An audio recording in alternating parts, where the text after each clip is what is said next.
Did he already come in? I couldn't believe he was 50. I was shocked. Thought he was at least 60. Yeah, so, anyway.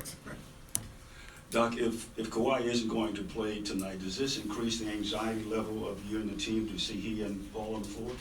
No, it really doesn't. I don't know why it doesn't, but I just know it's going to happen. I have confidence in that. And so, no, you knew at the beginning of the year this is how it would be all, so it's funny. I don't think one coach, that one guy has even thought about it, that it'd be nice to have everybody out there. Sham's still going to be out, Pat's back, so it's nice. It is what it is. It is what it is. The greatest statement ever. Are there any long-term concerns with Kawhi with this injury? No. Limited at all? Not really. They didn't say, but so that means no, because they would have said already.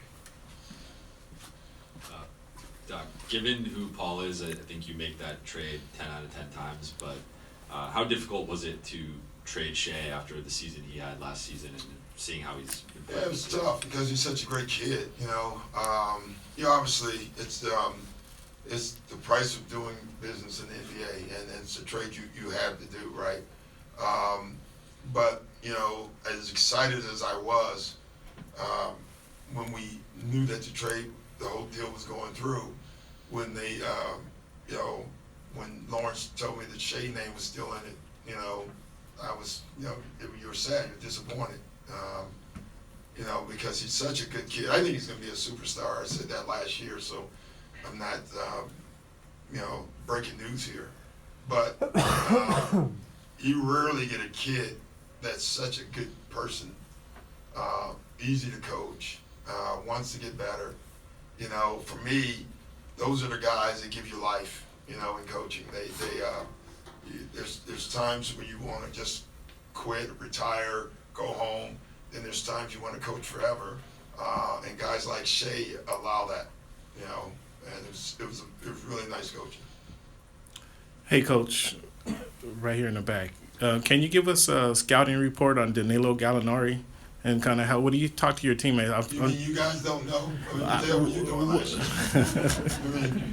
That was him. But you're here. Well, I was kind of wondering how you approach your squad with them. I know they're familiar with it. How do you communicate that to your team? Now it's so much better, especially offensively, than he actually ever gets credit for somehow. It's like last year he had a stretch where he literally was carrying our team. And it was like no one knew about it. It's amazing. I don't know how he gets away with that, but he is a tough scorer. He can do everything. He can pass the ball, he can post the ball, he draws fouls, he's a great three-point shooter. So, you tell them all that, really, and then tell them good luck, we got to stop him.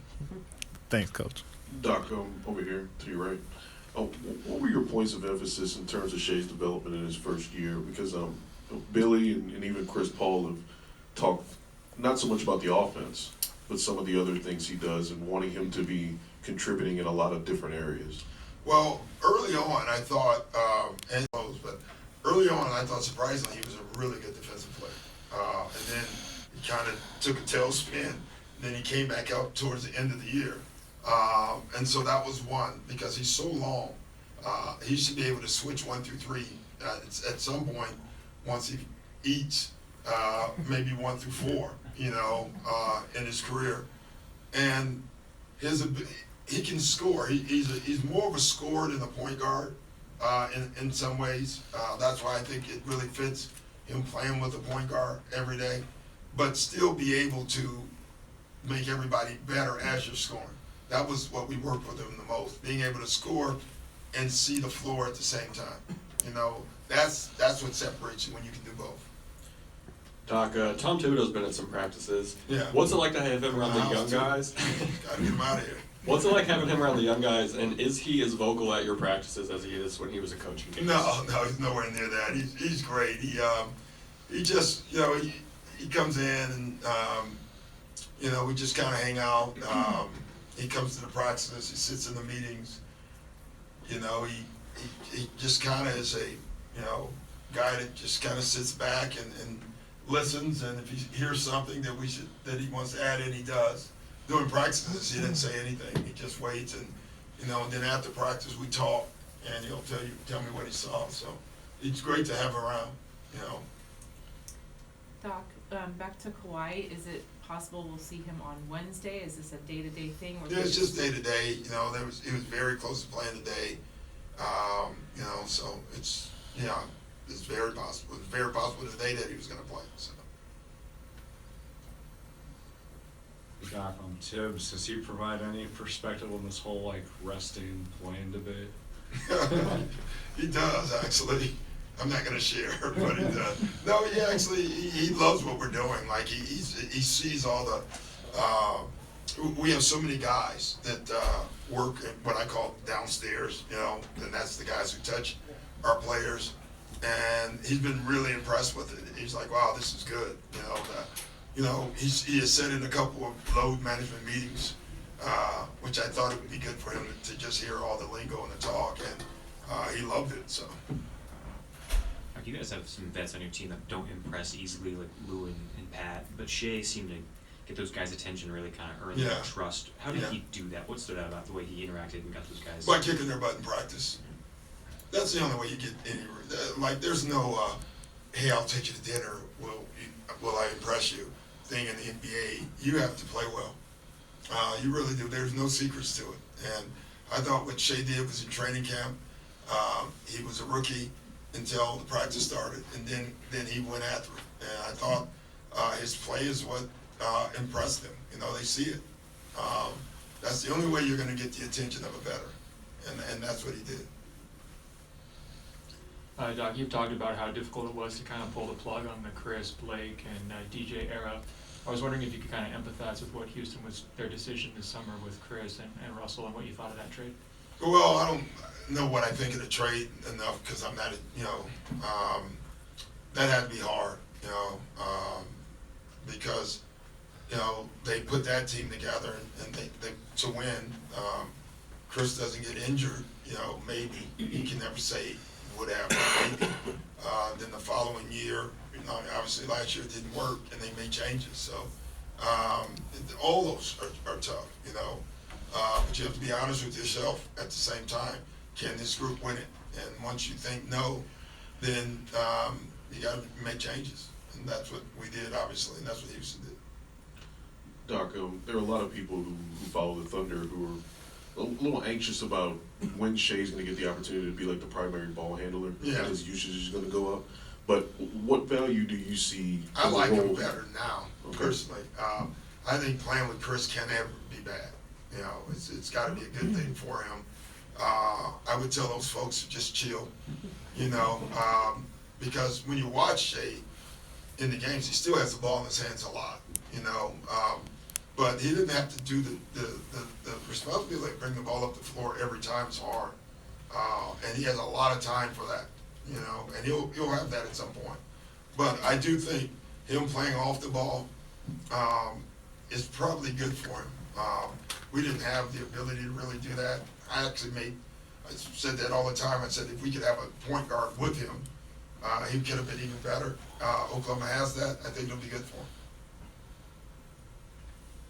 Doc, what's been your observation of the team with Kawhi without PG and PG without Kawhi? Do you see it as two different teams? No, it's just a team trying to find itself each night. PG's, we've limited his minutes. You wouldn't know it if you looked at the scoring column, obviously. But, what I see is, every time you see him, is what Jim was saying. I said, man, when you put those two together, we could be pretty good. That's what you see. How should Chris's time be remembered here? Great. Great, obviously. None of us won a title. But, him and Blake, DJ started this franchise in a lot of ways, or restarted it, or whatever you want to call it, and they started the tradition of winning you know, and, you know, the next step is being a winner. But it shouldn't be a negative at all in there. Both Chris and Danilo are really unique, kind of savvy players, getting to play with one another. Chris has said he really is taken to Danilo. What have you seen maybe from their connection here just early on? Yeah, that, you know, they're both very clever, you know, savvy. And again, I think everybody knows who CP is. I think when you watch Gal play every day, you realize he's very clever. But from afar, I don't think he gets that type of shine, and I think you're seeing it now. Probably last year, you probably didn't realize it, you know, and that's just Gal. Last game, Paul George had a 28-minute time limit. Does he have anything today? I didn't know he had a 28. That's what he was saying. Yeah. It was what I intended to play him, but, you know, no, I mean, we still want to play him in those areas, yeah. But, you know, if he plays 32, I don't think he'll be mad. So it's not an injury thing, you know, it's just that when you come back, you miss that many games, you just want to keep him healthy, you know. Guys, you see Sam, tell him it's his birthday.